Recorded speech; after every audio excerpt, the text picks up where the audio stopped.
جو چیز شالی بابا نے مجھے دی تھی وہ میری مٹھی میں تھی۔ میں نے مٹھی کھولی تو حیران رہ گیا۔ وہ سیاہ رنگ کا ایک چپٹا سا پتھر تھا، ادنے جتنا پتھر، چمکدار سیاہ۔ میں چند منٹ تک اسے دیکھتا رہا اور پھر میرا دل اچھل کر حلق میں آ گیا۔ سیما، میں تمہیں بتا چکا ہوں نا کہ میں اگر کسی چیز کو غور سے دیکھنا چاہوں تو میری بصارت حیرت انگیز حد تک تیز ہو جاتی ہے۔ اس وقت بھی میں نے محسوس کیا اور دیکھا کہ اس سیاہ پتھر میں باریک باریک سی گلابی رنگ کی رگیں ابھری ہوئی تھیں، اور پھر میں نے محسوس کیا کہ میری ہتھیلی پر کوئی زندہ چیز رکھی ہے جو سانس لے رہی ہے، دل کی طرح دھڑک رہی ہے۔ میں نے سر کو جھٹکا، مٹھی کو بھینچ کر دوبارہ کھولا، پھر غور سے دیکھا۔ وہ چمکدار پتھر واقعی سانس لے رہا تھا، اس کی ایک ایک نس دھڑک رہی تھی۔ میرے بدن میں چیونٹیاں سی رینگ گئی۔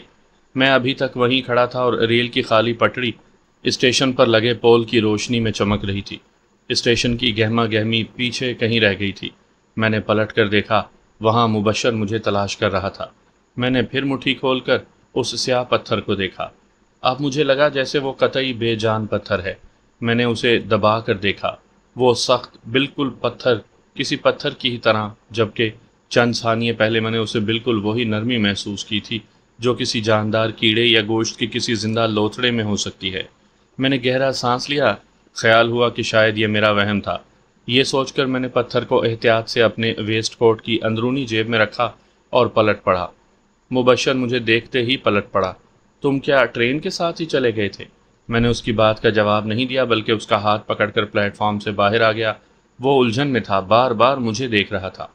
مسئلہ ہے کیا ضیاء؟ تم کچھ پریشان لگ رہے ہو۔ بس میں شالی بابا سے ملنا چاہتا تھا۔ میں زیادہ عرصے تک یہاں نہیں رک سکتا، پھر وہ جانے کب لوٹیں گے اور میں دوبارہ آ بھی پاؤں گا کہ نہیں۔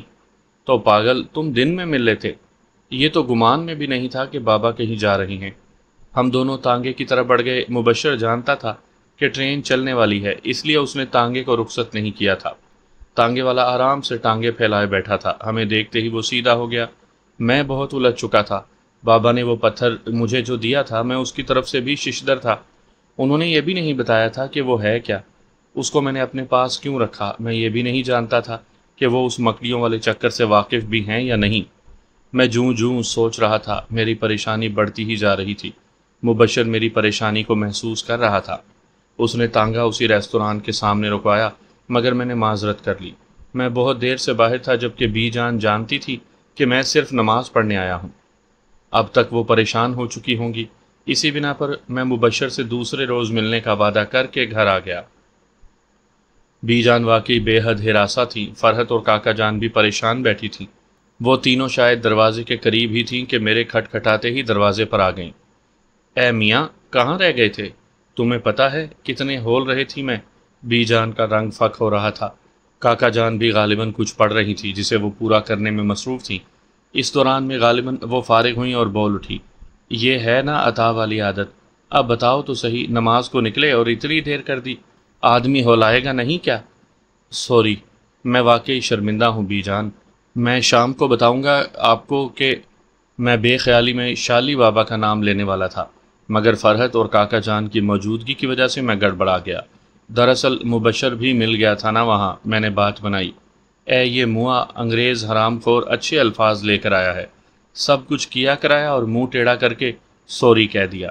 کاکا جان نے ایسے انداز میں کہا کہ میرے علاوہ فرحت کی بھی ہنسی چھوٹ گئی۔ بتائے دے رہی ہوں، اب اگر تم بنا بتائے کہیں غائب ہوئے تو کیا ہوگا کاکا جان؟ بتائیے نا۔ مجھے یاد آ گیا تھا کہ وہ ہمیشہ ابا سے شکایت کرنے کی دھمکی دیا کرتی تھی۔ چل یہاں سے، وہ بھی جھینپ گئیں۔ بی جان بڑی محبت سے مجھے دیکھ رہی تھی۔ اچھا چلو۔ وہ مجھے لیے ہوئے صحن میں بچھے پلنگوں کی طرح تک چلی آئیں۔ آج میں نے ہرے مونگ اور گوشت پکایا ہے، یاد ہے تمہیں؟ کتنے شوق سے کھاتے تھے تم۔ میں کپڑے بدل کر آتا ہوں۔ میں اٹھ کر اپنے کمرے میں چلا گیا۔ میرے لیے بی جان نے وہ کمرہ خالی کروا دیا تھا جسے کبھی نانا بیٹھک یا دیوان خانے کے طور پر استعمال کرتے تھے۔ اب تو اس میں زیادہ تر تالا ہی پڑا رہتا تھا۔ اس کمرے کی صفائی کا ذکر وہ میرے مسجد جانے سے پہلے ہی فرحت سے کر چکی تھیں۔ اس وقت کپڑے بدلنے کا سن کر فرحت نے میری رہنمائی کرتے ہوئے بتایا کہ اس نے میرا اٹیچی کیس میرے کمرے میں ہی رکھ دیا ہے۔ کپڑے بدلتے ہوئے میں نے جیب سے وہ پتھر نکال کر اسے غور سے دیکھا۔ 100% پتھر تھا۔ میں نے اسے اپنے تکیے کے نیچے رکھ دیا اور خود کپڑے تبدیل کر کے باہر آ گیا۔ فرحت چائے بنا لائی تھی۔ وہ تینوں میرے آنے سے بہت خوش دکھائی دے رہی تھی اور میں سوچ رہا تھا کہ اس گھر میں کوئی بھی مرد نہیں، کیا ان تینوں کو کبھی کسی قسم کا خوف محسوس نہیں ہوتا ہوگا؟ مگر میں نے یہ بات پوچھ کر ان میں کوئی احساس جگانے کی کوشش نہیں کی۔ فرحت مجھے ان شریر بندروں کے قصے سنانے لگی جو اکثر الگنی پر ٹنگے ہوئے اس کے کپڑے درخت کے اوپر لے جا کر ٹانگ دیا کرتے اور جن کو اتارنے کے لیے اسے محلے کے بچوں کو بلانا پڑتا تھا۔ بی جان نے بتایا کہ فرحت اب بھی چھوٹے چھوٹے بچوں کے ساتھ ہینڈ کلپ کھیلتی ہے، گڑیوں کا بیاہ رچاتی ہے۔ میں نے اس لمحے اس کی آنکھوں میں اٹھنے اور پھر لو دینے والے چراغوں کی سی روشنی محسوس کی۔ ہم سب بہت دیر تک باتیں کرتے رہے۔ میں بی جان سے اکیلے میں بات کرنے کا متمنی تھا۔ فرحت اور کاکا جان کو اٹھا دینا غیر اخلاقی حرکت تھی، اسی وجہ سے کچھ نہیں بولا، مگر اب میں بے حد بے چین ہو چکا تھا۔ میرے پہلو بدلنے اور ذہنی طور پر غیر حاضر ہونے کو بی جان نے محسوس کیا۔ تمہیں نیند تو نہیں آ رہی؟ انہوں نے میری آنکھوں میں جھانکتے ہوئے پوچھا۔ نیند تو نہیں ہے بی جان، بس تھکن ہے، کچھ لیٹنا چاہتا ہوں، مجھے موقع مل گیا۔ ٹھیک ہے تم آرام کرو، وہ اٹھتے ہوئے بولی۔ فرحت اور کاکا جان بھی اٹھ گئیں۔ میں اپنے کمرے میں جاتے جاتے رکا۔ میری سمجھ میں نہیں آ رہا تھا کہ میں بی جان سے کیسے کہوں کہ مجھے ان سے بات کرنا ہے، لیکن خدا نے یہ موقع بھی دے دیا۔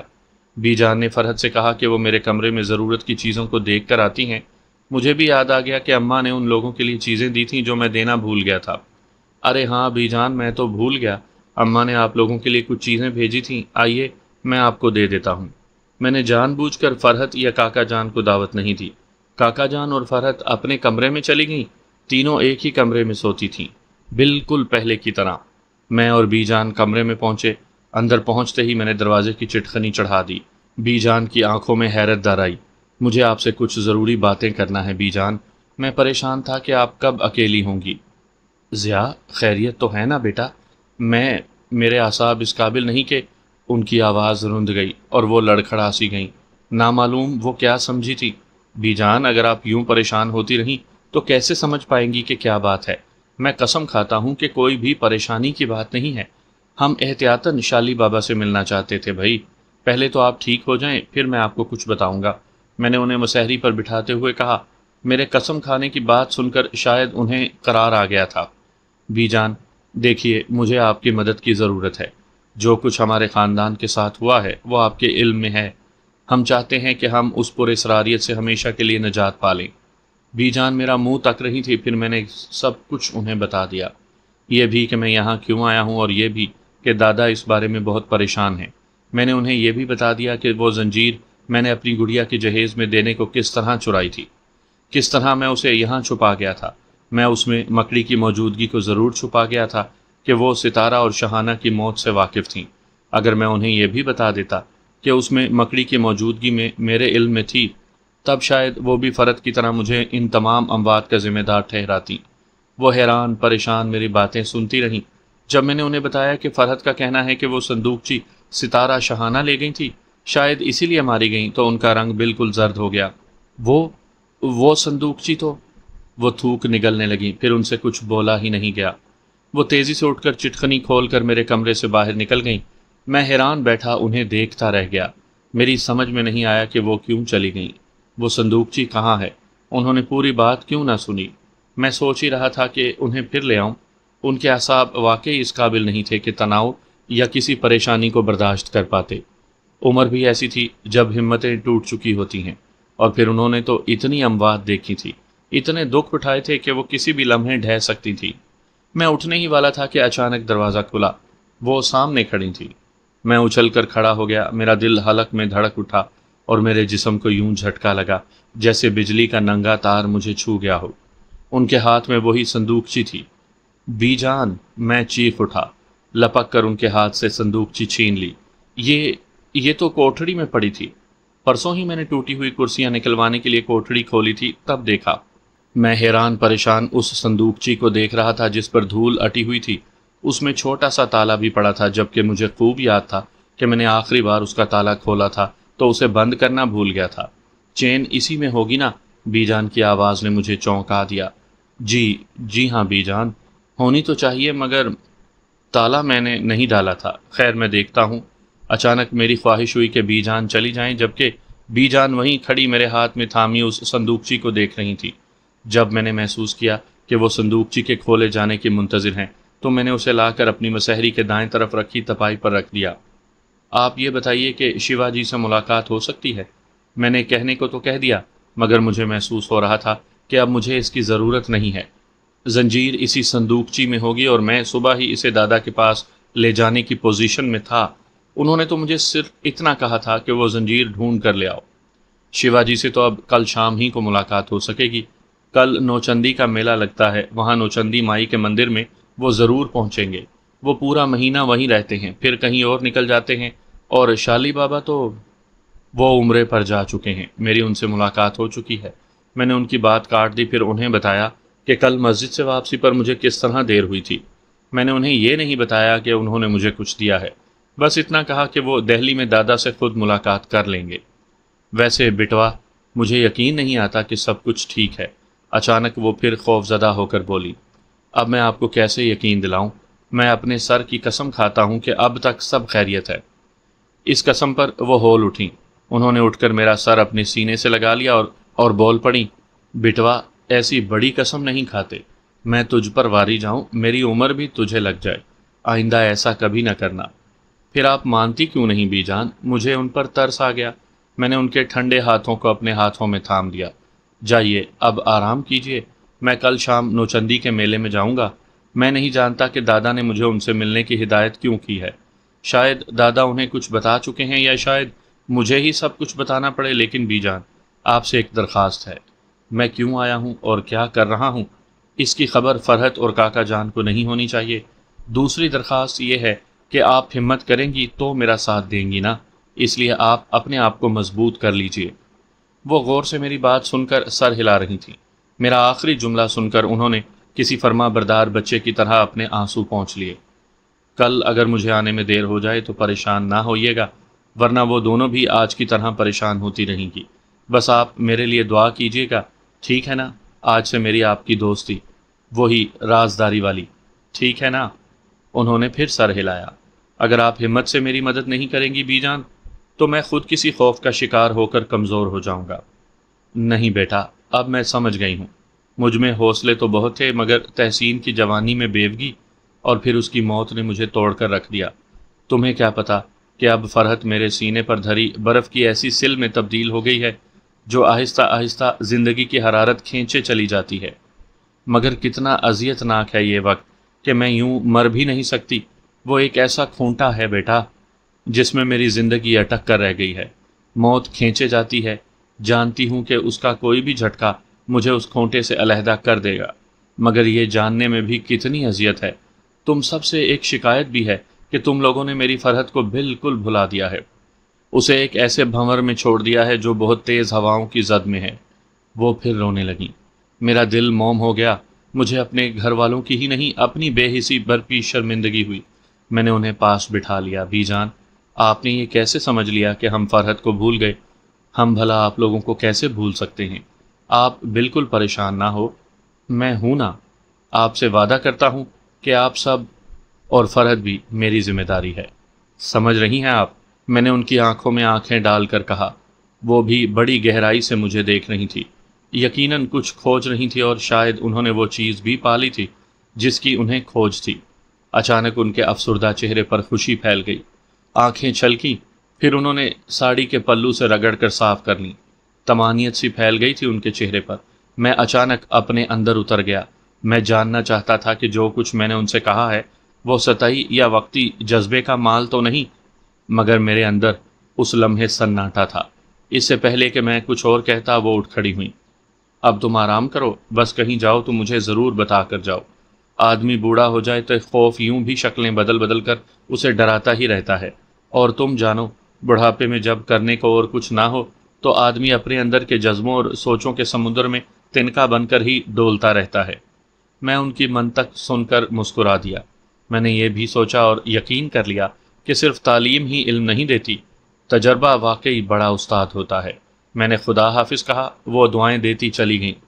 یوں تو ان کے جانے کے بعد سوچنے کو میرے پاس بہت سی باتیں تھیں، مگر ان کے جاتے ہی جب میں مسحری کی جانب پلٹا تو اس کے برابر رکھی تپائی پر نگاہ پڑی۔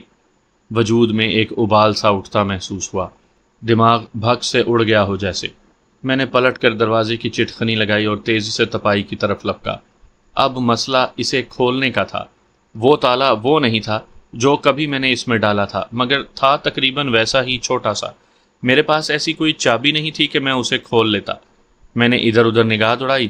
میں اسکریو ڈرائیور یا ایسی کوئی سلاخ ڈھونڈنا چاہتا تھا جس کو تالے یا کنڈی میں پھنسا کر اسے توڑ سکوں۔ جلد ہی میں اپنی اس تلاش میں کامیاب ہو گیا۔ اسی کمرے کے ایک کونے میں چوکور میز رکھی تھی جس پر سفید میز پوش بچھا ہوا تھا۔ اس پر سلائی مشین رکھی تھی جو ایک نگاہ میں مجھے نظر نہیں آئی تھی کیونکہ اس پر بھی ایک سفید کڑا ہوا میز پوش ڈالا گیا تھا۔ جب میرا ہاتھ لگا تو میں نے جھانک کر دیکھا، مجھے ایک مشین کی دراز سے پیچ کس مل گیا۔ میں نے بڑی آسانی سے اس تالے کو توڑ دیا۔ کنڈی کھولنے سے پہلے مجھے یوں محسوس ہوا جیسے میری گدی پر کچھ رینگ رہا ہو۔ میں کسمسا کر رہ گیا، حلق خشک ہو گیا تھا۔ مجھے اپنی اس کیفیت سے الجھن سی ہو رہی تھی۔ میں اصل میں اپنی اس کیفیت کو خوف کا نام دینے سے جھجک رہا تھا، حالانکہ میرے خوفزدہ ہونے کی بات نہیں تھی۔ اگر اس میں مکڑی تھی بھی تو مجھے اس سے ڈر نہیں تھا، اس لیے کہ جب وہ مجھے نقصان پہنچا سکتی تھی تب بھی اس کا رویہ دوستانہ تھا، اور آج تو میں صحیح طور پر محسوس کر سکتا تھا کہ وہ رویہ واقعی دوستانہ تھا یا ایسا سمجھنا صرف میرا بچپن تھا۔ فرحت نے مجھے بتایا تھا کہ ستارہ اور شہانہ والے واقعے کے بعد مکڑی اس میں نہیں تھی، بلکہ وہ صندوقچی ہی نہیں تھی۔ وہ کہاں سے ملی یہ بھی جانتی تھی، مگر وہ وہاں کیسے پہنچی یہ وہ نہیں جانتی تھی۔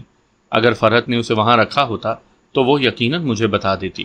میں کچھ عجیب سی کیفیت کا شکار تھا، شاید اس لیے کہ وہ بچپن تھا اور آج میں برسوں کے بعد اسے دیکھ رہا تھا۔ میں نے دھیرے سے اس کی کنڈی اٹھائی، پھر بے اختیار آیت الکرسی پڑھی۔ عین اس لمحے مجھے شالی بابا کا جملہ یاد آ گیا، اور وہ عجیب و غریب پتھر بھی جو انہوں نے یہ کہہ کر مجھے دیا تھا کہ اسے اپنے پاس رکھنا ورنہ مشکل میں پڑ سکتے ہو۔ میں نے جھپٹ کر اپنے تکیے کے نیچے سے اس پتھر کو نکال لیا۔ اسے دبا کر دیکھا، وہ پتھر تھا، سخت اور ٹھنڈا۔ میں نے اسے اپنے ہاتھ میں بھینچ لیا اور دوسرے ہاتھ سے صندوقچی کا ڈھکنا اٹھا دیا۔ وہ سونے کی زنجیر اس میں موجود تھی، اور بس مکڑی نہیں تھی۔ میں نے وہ چین اٹھا لی، اسے غور سے دیکھتا رہا، پھر اسے اپنے کرتے کی جیب میں رکھ لیا، ساتھ ہی وہ پتھر بھی جیب میں ڈال لیا۔ صندوقچی کو واپس تپائی پر رکھ دیا۔ اب میرے اندر سکون تھا، بالآخر گونج اٹھنے والا سناٹا جس کی ہیبت ناک آواز آدمی کو بے چین کر دیتی ہے۔ میں بے چین ہوا بھی، مگر پھر بھی جو کیفیت اب سے پہلے تھی اس سے نجات کی کیفیت بہت آرام دہ تھی۔ میں بستر پر لیٹ گیا۔ سب سے زیادہ پریشانی مجھے اس زنجیر کی تھی، جبکہ مکڑی کے بارے میں مجھے یقین ہو گیا تھا کہ اس کا تعلق یقیناً ان حادثات سے تھا۔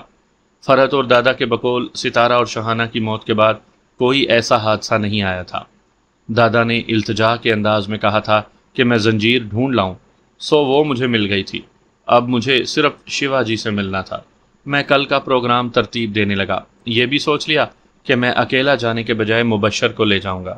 یوں تو میرٹھ میرے لیے نیا نہیں تھا، مگر برسوں میں یہاں کچھ تبدیلی ضرور آئی تھی۔ پھر دوسرا ہٹ مجھے حوصلہ مند بنائے رکھتی تھی۔ حوصلے سے میری مراد تم سمجھ رہی ہو نا؟ انہوں نے بات کرتے کرتے میری طرف دیکھا۔ میں طلسم میں جکڑی ہوئی تھی۔ سامعین، مجھے 5واں دن تھا۔ میں مسلسل 5 روز سے یہاں آ رہی تھی۔ شاہ بابا مجھے ہمیشہ منتظر ملے تھے۔ شروع میں تو انہوں نے مجھے پیار سے خوفزدہ کر کے مذاق اڑا کے ہر طرح اپنے ارادوں میں ناکام بنانے کی کوشش کی تھی، مگر جب دیکھا کہ میں ان کی کسی بات میں نہیں آ رہی تو وہ پوری توجہ سے میری خواہش پوری کر رہے تھے۔ ان کا سحر زدہ سراپا دھیرے دھیرے میرے اندر اتر رہا تھا۔ میں نے محسوس کیا کہ میں نڈر ہوتی جا رہی ہوں۔ جو باتیں عموماً مجھے خوفزدہ کیے دیتی تھیں اب ان باتوں پر مجھے ہنسی آنے لگی تھی، اور مجھ میں کیا تبدیلی آئی اسے تو میں نہیں جان سکی، مگر جب کل میری بھتیجی جویریہ گھر آئی تو پہلے سرسری انداز میں مجھے دیکھ کر سلام کرتی ہوئی وہ میرے بیٹے کی جانب بڑھی تھی، اور پھر چونک کر اس نے مجھے دیکھا تھا۔ پتہ نہیں اس کے انداز میں کیا تھا، میں اس سے پوچھ نہیں سکی تھی، مگر میں نے اتنا ضرور محسوس کیا کہ وہ بات کرتے ہوئے مجھے بار بار غور سے دیکھ رہی تھی۔ اور جب میں آفس کے لیے گھر سے نکلی تھی تو اوپر فلیٹ میں رہنے والی خاتون، جن کا مجھے نام تو یاد نہیں مگر میں انہیں باجی کہتی ہوں، میرے سلام کا جواب دینے کے بعد سیڑھیوں کی طرف بڑھتے بڑھتے ٹھٹک کر رک گئیں۔ میں نے ان کی نگاہوں میں بھی وہی بات محسوس کی جو رات جویریہ کی نگاہوں میں محسوس کی تھی۔ میں نے رک کر باجی کو دیکھا۔ سیما، سب ٹھیک ہے نا؟ انہوں نے سپاٹ سے انداز میں پوچھا تھا، مگر ان کی نگاہوں میں تشویش تھی۔ جی باجی، الحمدللہ، میں نے مسکرا کر جواب دیا۔ خیال ہوا کہ شاید تھکن اور رات کو دیر تک لکھنے کی وجہ سے چہرہ پزمردہ لگا ہوگا۔ انہوں نے کچھ کہنے کو منہ کھولا تھا، پھر اچانک پلٹ گئی تھی۔ میں چلی آئی، مگر آج میں سوچ چکی ہوں کہ باجی سے بھی اور جویریہ سے بھی پوچھوں گی ضرور کہ وہ کیا محسوس کر رہی ہیں۔ میں نے تو اپنے اندر صرف اور صرف حوصلہ بڑھتا ہوا محسوس کیا ہے، اور ہاں، آج میں آئینہ بھی ضرور دیکھوں گی۔ سیما کہاں کھو گئی؟ شاہ بابا کی آواز نے مجھے چونکا دیا۔ جی بابا، بس یوں ہی، میں جھیپ سی گئی۔ فضول باتیں سوچ کر اپنی انرجی کیوں ضائع کرتی ہو؟ تمہیں کچھ بھی نہیں ہوا، جب کچھ ہوگا تو ضرور بتاؤں گا۔ انہوں نے میری آنکھوں میں جھانکا، مجھے لگا وہ ہنس رہے ہیں یا شرارت کر رہے ہیں۔ وہ ابھی میری ہی طرف دیکھ رہے تھے کہ اچانک مجھے لگا جیسے میں کسی پتلے سے اندھیرے خول میں چکراتی ہوئی اترتی چلی جا رہی ہوں۔ آنتیں حلق میں آتی محسوس ہوئیں، لگا جیسے میں اس خول میں سر کے بل گرتی جا رہی ہوں۔ مجھے لگا جیسے میں چیخ پڑوں گی۔ میں چیخنے ہی والی تھی کہ شاہ بابا کی آواز نے جھٹکے سے مجھے جیسے تھام لیا۔ حوصلے سے میری مراد صرف یہ تھی کہ مستقل مروب رہنے والا شخص میری اہم ضرورت تھا۔ یہ بری عادت تھی، مگر یہ میرے لیے بہت ضروری ہو گیا تھا۔ بس میری شخصیت کی یہ خامی میرے کنٹرول میں نہیں تھی، اسی لیے میں مبشر کو ساتھ لے جانے کا پروگرام بنا کر سو گیا۔ شاہ بابا نے بات وہیں سے شروع کر دی۔ اس رات اتنے برسوں بعد میں نے ایک خوفناک خواب دیکھا۔ مجھے خواب میں بھی پوری طرح احساس تھا کہ یہ خواب ہے اور میں برسوں بعد کوئی خواب دیکھ رہا ہوں۔ میں نے اپنے آپ کو گھنے، اونچے اور بہت پرانے درختوں کے درمیان پایا۔ خوف کسی خونخوار چیتے کی طرح مجھے دبوچے میرے اوپر سوار تھا۔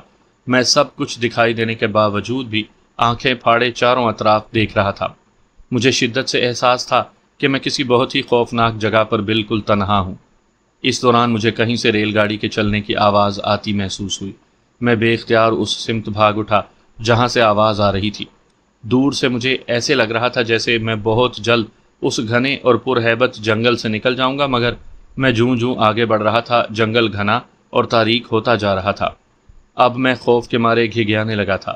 میرے حلق سے عجیب و غریب قسم کی خوفزدہ آوازیں نکل رہی تھیں جو خود مجھے ہی ڈرا رہی تھی۔ میں اپنی ہی آواز سن کر چیخ پڑا تھا، یوں جیسے میرے اندر کوئی اور خوف زدہ ہوا ہو، کوئی اور چیخ رہا ہو۔ پھر میری چیخیں مجھے سہما کر چپ کروا دیتی، مگر دوسرے ہی لمحے میں پھر گھگیانے لگتا۔ اب میری رفتار بھی خوفناک حد تک تیز ہو چکی تھی۔ میں گرتا پڑتا بھاگ رہا تھا۔ یوں بھاگتے بھاگتے میرا حلق کانٹوں سے اٹ ہو چکا تھا۔ پیاس نے سینے کے اندر دراڑیں سی ڈال دی تھی۔ مجھے لگ رہا تھا جیسے کسی نے میرے گلے میں پھندا ڈال دیا ہو اور مجھے پیچھے سے اپنے اوپر اپنی جانب کھینچ رہا ہو۔ اچانک میرے پیروں نے زمین چھوڑ دی۔ میں گرنے لگا کہیں اندر گہری کالی سرنگ میں، جہاں کبھی کبھی میری آنکھوں کے آگے ستارے سے جل جل کر بجھ رہے تھے۔ اچانک مجھے جیسے کسی نے درمیان ہی میں تھام لیا۔ میرا سر کچھ دیر کو چکراتا رہا، پھر کچھ حواس بحال ہوئے۔ میں نے دیکھا کہ میں اونچے سے درخت کی شاخ پر بیٹھا ہوں۔ اس وقت یہ احساس بالکل ختم ہو گیا کہ میں کیسے اوپر سے یہاں آ گرا ہوں۔ یوں لگا جیسے میں خود اوپر چڑھ کر شاخ پر جا بیٹھا ہوں۔ میں نے چاروں اطراف نگاہ دوڑائی۔ یہاں درخت، پھل، پودے اور کنج تو تھے، مگر سب کے سب انسانی ہاتھوں کے مرہون منت تھے۔ درمیان میں سرخ بجری کی روشیں بنی ہوئی تھی۔ ایک بڑے سے زمین کے ٹکڑے کے چاروں طرف ڈم ڈم کی قسم باڑ سی لگا کر علیحدہ کیا گیا تھا، جس کے دوسری طرف سڑک تھی۔ اس سڑک کے کنارے لگے ہوئے پول کی تمام روشنی باڑ کے اندرونی حصے کو روشن کیے ہوئے تھی۔ اندر بھی کافی فاصلے سے چھوٹے چھوٹے پول لگے تھے جن پر شیشے کے لیمپوں میں بلب روشن تھے۔ ان کی روشنی دودھیا تھی، مگر اکثر جگہ پیڑوں کے گھنے سائے اس روشنی کی راہ میں سب سے بڑی رکاوٹ تھے۔ میں دھیرے دھیرے نیچے اتر آیا۔ اب میں سڑک کی طرف جانے والے راستے پر آگے بڑھ رہا تھا۔ میرے اندر سے خوف زائل ہو چکا تھا۔ مجھے باہر نکل جانے اور یہاں سے بھاگ جانے کی جلدی تھی۔ یہ باغ سا تھا، مگر یہاں کا سناٹا اور سناٹے میں بولتے جھینگر اپنی آوازوں سے سناٹے کو علیحدہ کر رہے تھے، یوں جیسے سناٹے اور اپنی آوازوں کے درمیان لکیر سی کھینچ رہے ہوں۔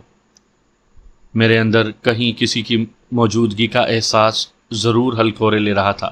میں اس انجانے شخص کی نگاہوں سے بچنے کے لیے جتن بھی کر رہا تھا۔ درختوں کی آڑ لے کر آگے بڑھتا، رکتا، چاروں طرف دیکھ کر اطمینان کرتا کہ کسی نے مجھے دیکھ تو نہیں لیا، پھر بھاگ کر دوسرے درخت کی آڑ میں چلا جاتا۔ سرخ بجری کی روش مجھے سفید رنگ کے چمکتے ہوئے گیٹ تک جاتی نظر آ رہی تھی۔ اس گیٹ پر قریب قریب لوہے کی چمکدار سلاخیں تھیں، مگر وہ اتنا اونچا نہیں تھا کہ میں اسے عبور نہ کر پاتا۔ ابھی میں نے وہ بجری کی روش عبور بھی نہ کی تھی کہ سوکھے پتوں کے چرمرانے کی خوفناک آواز ابھری، جیسے کہیں قریب ہی پوری فوج ان سوکھے پتوں پر سے گزرتی ہوئی میری طرف بڑھنے لگی ہو۔ یہ آواز سن کر میں اچھل پڑا، لپک کر قریب کے درخت کے پیچھے چھپ گیا۔ بھاری قدموں کی آواز دھیرے دھیرے تسلسل سے سنائی دینے لگی، پھر ایسی چرچراہٹ کی آواز آئی جیسے کسی نے سوکھے پتوں کو آگ لگا دی ہو، لکڑیاں چٹکنے لگی ہوں۔ کچھ ہی دیر بعد مجھے لگا جیسے میری سانس کے ساتھ کچھ دھواں بھی میرے سینے میں بھر گیا ہو۔ میں نے چاروں طرف غور سے دیکھا، کہیں دھوئیں کا نام و نشان تک نہ تھا۔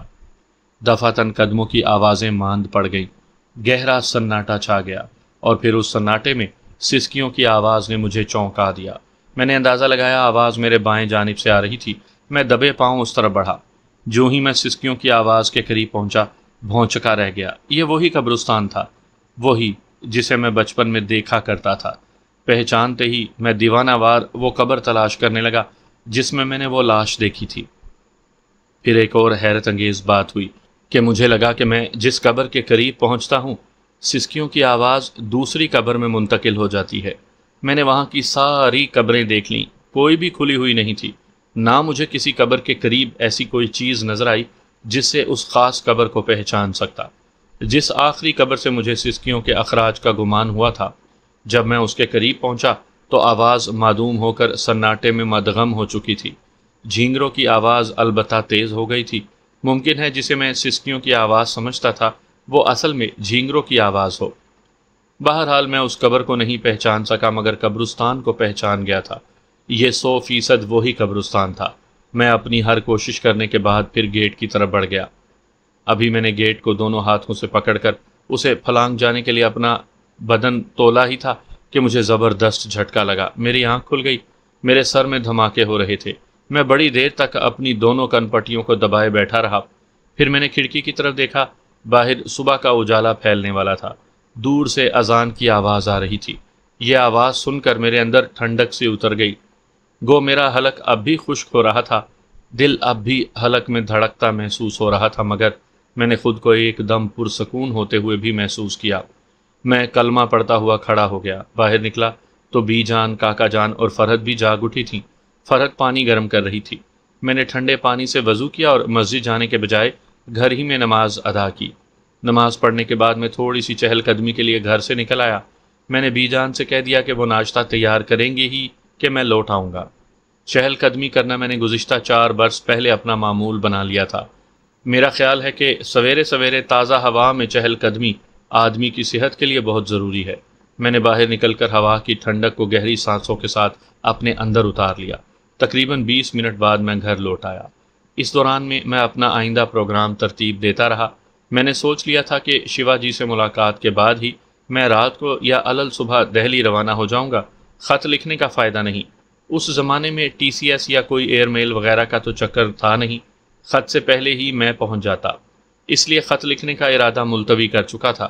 ناشتے کے بعد مبشر کو لینا تھا تاکہ اسے پہلے بتا سکوں کہ اسے رات کو میرے ساتھ چلنا ہے۔ میں واپس لوٹا تو سبھی انتظار کر رہے تھے۔ ہم نے ناشتہ کیا۔ ناشتے کے دوران میں نے بی جان کو بہت خوش پایا۔ انہیں خوش دیکھ کر مجھے یاد آ گیا کہ میں نے رات ان کے سینے پر دھری گویا برف کی سل پگھلا دی تھی۔ کم از کم الفاظ میں اتنی گرمی تھی کہ وہ اس بوجھ سے آزاد ہو گئی تھی۔ اس خیال سے میں نے فرحت کو دیکھا۔ اس کے چہرے پر بکھرے دھنک کے رنگ، آنکھوں میں جل اٹھتے ستارے اور حیا کے بوجھ سے جھک جھک جانے والی پلکیں مجھے اپنا رات کا وعدہ نہ صرف یاد دلا گئیں بلکہ اس کی تجدید کو بھی دل چاہا۔ میں فیصلہ کرتا ہوں تو تمام عمر اس پر قائم رہتا ہوں۔ میں نے اپنے عہد کی دل ہی دل میں تجدید کی اور سوچ لیا کہ جاتے ہی اماں اور عصمت آپا سے اندیا بیان کر دوں گا۔ ابھی سورج نہیں نکلا تھا، بس نکلنے ہی والا تھا۔ اچانک دروازے پر کھٹکا ہوا۔ یہ دستک اتنی وحشیانہ تھی کہ میرے ہاتھ میں چائے کا کپ چھلک گیا۔ فرحت تو اچھل ہی پڑی۔ بی جان اور کاکا جان بیک وقت بول اٹھی، الہی خیر۔ میں جلدی سے چائے کا کپ رکھ کر دروازے کی طرف بڑھا۔ میں نے جو ہی دروازہ کھولا، میری ریڑھ کی ہڈی میں جیسے ہزاروں مکڑیاں رینگ گئیں۔ دروازے پر مبشر تھا، مگر ایسی حالت میں کہ میں حواس باختہ ہو کر چیخ اٹھا تھا، اور پھر میری اس چیخ کے ساتھ ہی بی جان، کاکا جان اور فرحت کی متواتر چیخوں نے پورے علاقے میں ایک طوفان برپا کر دیا۔ مبشر کا جسم ادھڑا ہوا تھا، اس کے منہ سے جھاگ بہہ رہا تھا، اس کے سر کے بال اس طرح ہل رہے تھے جیسے ان کی جڑوں میں ہزاروں مکڑیاں موجود ہوں۔ میں اور کچھ نہیں کر سکا مگر میں نے لات مار کر مبشر کو دھکا دیا تاکہ وہ دروازے سے دور ہو کر زمین پر گرے۔ میں ایسا نہ کرتا تو وہ وہیں دروازے کے بالکل قریب ڈھیر ہو جاتا اور پھر جانے کیا ہوتا۔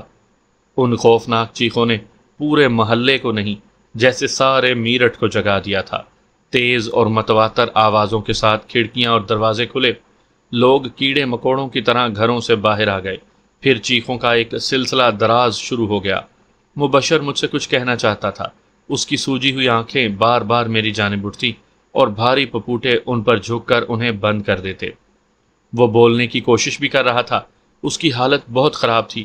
بی جان اور کاکا جان فرحت کو لے کر اندر جا چکی تھی۔ بی جان مجھے آوازیں دے رہی تھی مگر میں دروازے پر جمع کھڑا تھا۔